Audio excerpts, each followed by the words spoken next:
अस्सलाम वालेकुम दोस्तों, तुसी वेखदे पे हो पाक पतनकाउस ते मैं तुहाडा दोस्त अहमद फराज।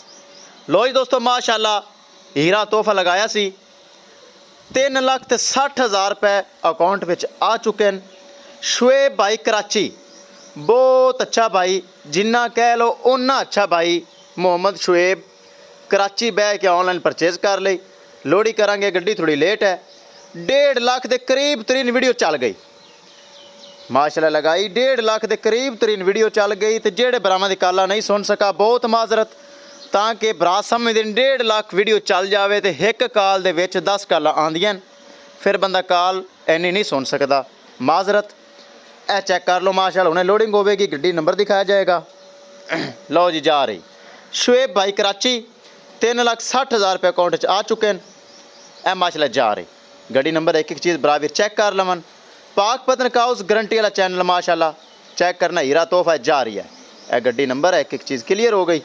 किसी मेरे बराबर नूं जानवर चाहिए होवे रब्ता करके परचेज कर सकता है। इंशाल्लाह दोस्तों मिलांगे एक नई वीडियो के नाल। अपने फराज दोस्त नूं दिओ इजाज़त।